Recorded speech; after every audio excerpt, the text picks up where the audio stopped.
नारायण साकार हरि परमात्मा की संपूर्ण ब्रह्मांड में सदा सदा के लिए जय जयकार हो, जय जयकार हो, जय जयकार हो। जगत जननी साकार मां मातेश्वरी मैया की संपूर्ण ब्रह्मांड में सदा सदा के लिए जय जयकार हो, जय जयकार हो, जय जयकार हो। इस धर्म प्रांगण में उपस्थित सभी धर्मानुरागी बंधुओं, सीता, सावित्री, अनुसुईया और दमयंती के चिन्हों पर चलने वाली शक्ति स्वरूपा माताओं बहनों एवं राम और कृष्ण जैसे नन्हे मुन्ने बाल गोपाल, कहते हैं इस मानव जीवन में इस शरीर से न जाने कितने कितने पाप हो जाते हैं। पर याद रखना भैया, विद्वानों ने केवल 3 प्रकार के पापों का वर्णन किया है। 3 काम ना करें, दुनिया के सारे काम करें, आपको कोई पाप नहीं है। जो मैंने पढ़ा है, मनसा वाचा कर्मणा, मन में किसी के प्रति गलत विचार आ गए, मनसा का पाप लग गया। वाणी से कोई ऐसा शब्द निकला, किसी की आत्मा दुखी हो गई, वाचा का पाप लग गया। कर्म के द्वारा किसी का कुछ बिगड़ गया, करनी का पाप लग गया। चौथा पाप मैंने पढ़ा नहीं, लेकिन सबसे बड़ा पाप मनसा का पाप बताया गया। क्योंकि अगर मन के अंदर गलत विचार आ गए तो मनसा का पाप लग गया। ये मन बड़ा चंचल है, ये मानते ही नहीं है। विद्वानों ने तो इसको मतवाला हाथी बताया है।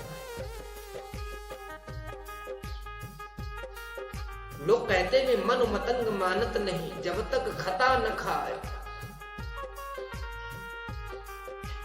ये मन नहीं मानने वाला।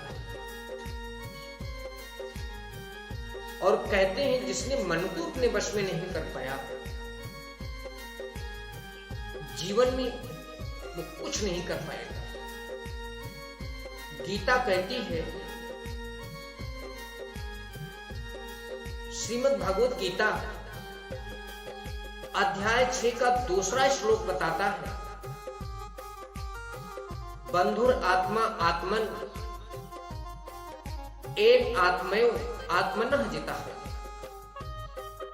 अनात्म नष्ट शत्रुत्वे वर्ते आत्मयो शत्रुवत्। जिसने मन को जीत लिया उसके लिए मन सर्वश्रेष्ठ मित्र है, लेकिन जो ऐसा नहीं कर पाया उसके लिए मन सबसे बड़ा शत्रु है, दुश्मन है। और ये मन मानने वाला नहीं, ये चलायमान है, चंचल है। लेकिन इस मन को वश में किया जा सकता है। विद्वानों ने एक तरीका बताया। अरे हम आप क्या हैं?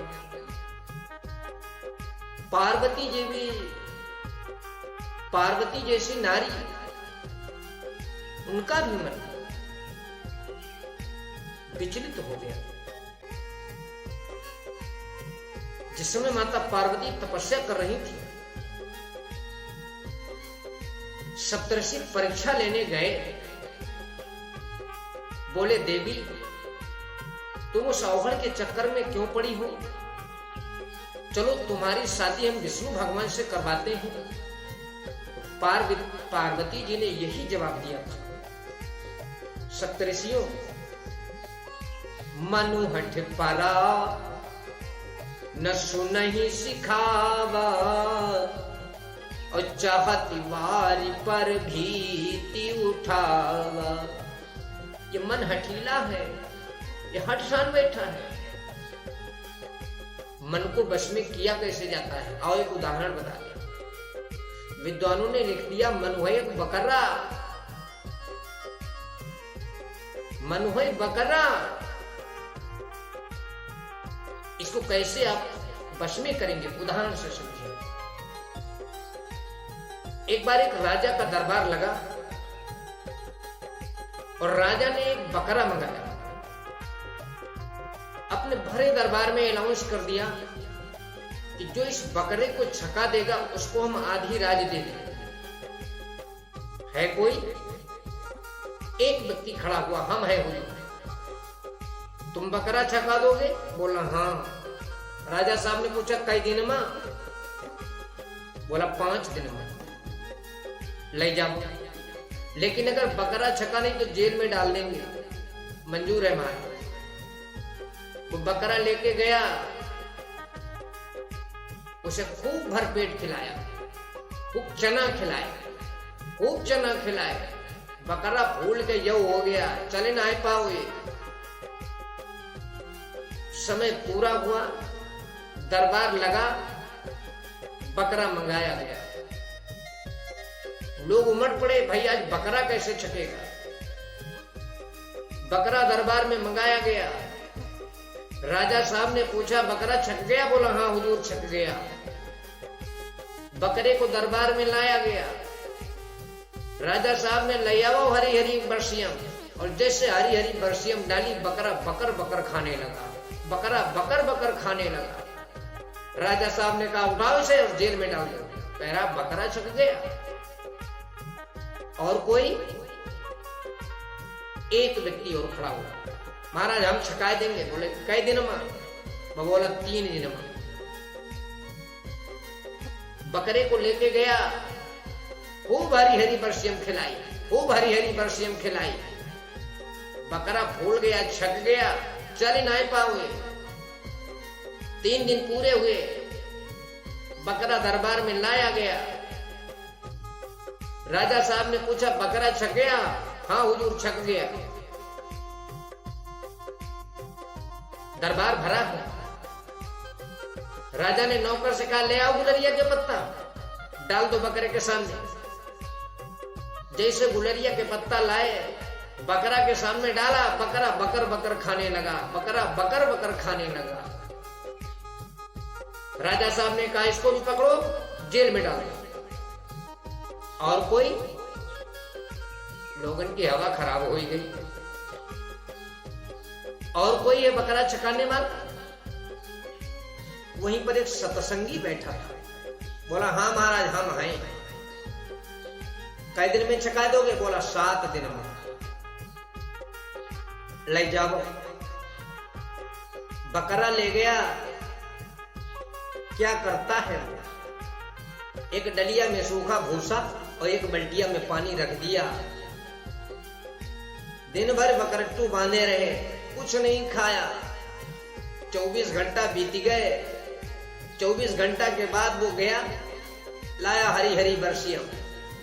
एक हाथ में 1.5 हाथ का डंडा और एक हाथ में बरसियम। ले जाकर बकरा के सामने जैसे बरसियम डाली और बकरा ने मुंह बढ़ाया, उसने उठाया डंडा, मारा, बकरट्टू का मुंह फूल गया। जाओ फूल गया बकरा का मुंह।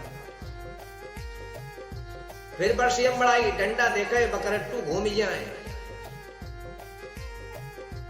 दूसरे दिन फिर गया, हरे हरे गुलरिया के पत्ता तोड़ लाया, डाल दिया बकरा के सामने।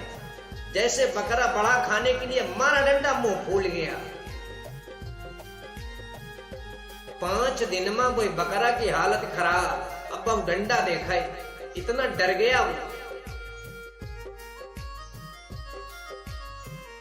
5 दिन बाद वो दरबार में बकरा लाया गया। आज बड़ी भीड़ है, पूरा दरबार भरा है, आज बकरा छक गया होगा। सब लोग आए गए। राजा साहब ने पूछा बकरा छक गया? बोला हाँ हुजूर छक गया। और बकरा? चले ना ही पाओगे। पिंजड़ा, शरीर में कुछ ना है, जब 4-5 दिन कुछ खाया ही नहीं। धक्का लगा के ले गए। लोगों ने देखा, बोला चलने सामर्थी ना जो कह रहा बकरा छक गया। भरे दरबार में बकरा खड़ा किया गया। और वह सतसंगी दूर खड़ा हुआ, हाथ में डंडा, भीड़ में खड़ा। दुनिया देखे बकरा और बकरा देखे वही आदमी का। राजा साहब ने कहा ले आओ हरी हरी बरसियां, और जैसे बरसियम लाए बकरा के सामने डाला और सतसंगी ने भीड़ से डंडा उठाया तो बरसियम पड़ी इधर, बकरा को इधर घूम ठाने हो गया। राजा साहब ने कहा ले आओ हरे हरे गुलरिया के पत्ता।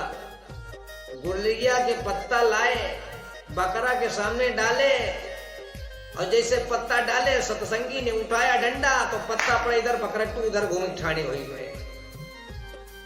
राजा साहब ने कहा बकरा छप गया। ये तो एक उदाहरण था। मनुहई बकरा और यही का जितने ही खवई हो उतना ही जो लबर लबर करी है। मन को अगर सुधारना है तो हाथ में सत्संग रूपी डंडा रखो, और जब या उधर उधर भटके तो मारो डंडा, सिमट जी है। बकरे की बात आई तो एक बात याद आ गई। यह एक है घटना। कुछ लोग सांच बोला तो झूठ का सांच कर देते और सांच का झूठ कर देते। कला होती है। एक बार एक पंडित जी एक जगह कथा कहने गए। बहुत काफी घटना है, बहुत पुरानी घटना है। ये लगभग वही सन 1989-90 की घटना है। पंडित जी गए कथा कहने और एक भैया उनके साथ ढोलक मास्टर, एक थे मंजीरा मास्टर। भागवत शुरू हुई 7 दिन की भागवत,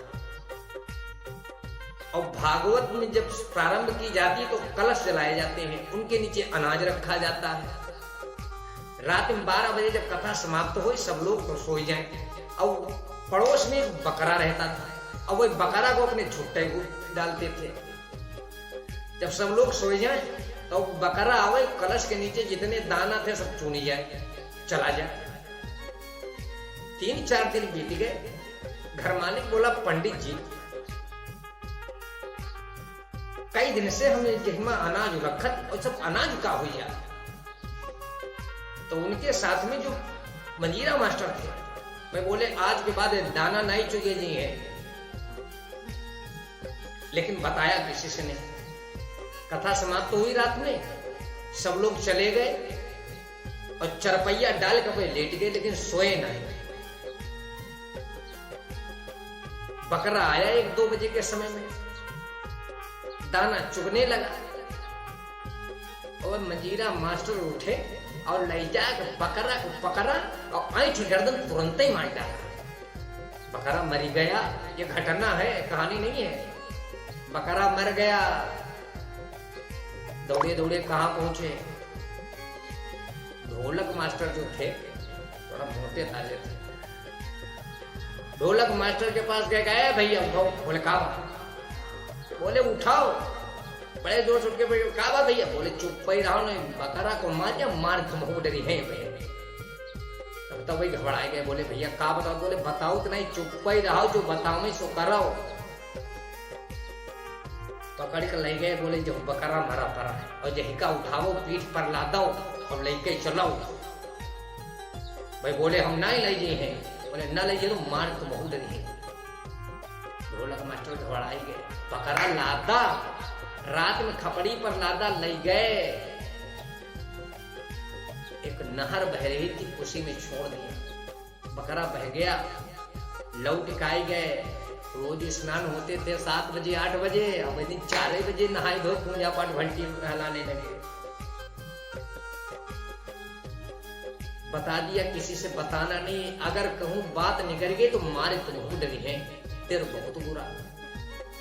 दोपहर हो गए। जब दोपहर की कथा समाप्त हुई तब बकरे वाले ने पूछा हमारा बकरा कहाँ गया? लगा ढूंढने, सब कहीं ढूंढ डाला, जब नहीं मिला आ गए। बोले पंडित जी हमारा बकरा नहीं मिल रहा, कहाँ गया है? बोलने की कला देखो, जिसने मारा वही बोल रहा है। भैया हम छाने तुम्हारो बकरा चकरा कहाँ जाने? उन्हों के नाजो खाई से हुई और लैका हुई, और मारी मुरी को नारिया छानिया फेंक क्या हो, यहाँ पूछ नहीं आए बकरा कहाँ? हम तुम्हारे का बकरा के पीछे घूमा। बता भी दिया, वह जान भी नहीं पाए। 7 दिन की भागवती हुई गई, बकरा मर गया लेकिन पता नहीं चल पाया। तो मनुहई बकरा, बात आ गई बकरे की, तो मैंने ये घटना भी बतला दी। मेरे कहने का मतलब ये है कि अपने मन को इधर उधर भटकने ना दे, सत्संग रूपी डंडा रखो, और जब यह मन भागे मारो डंडा, कब्जे में आ जाए। प्रेम से बोलो वृंदावन बिहारी लाल की जय, बोलो सांचे दरबार की जय।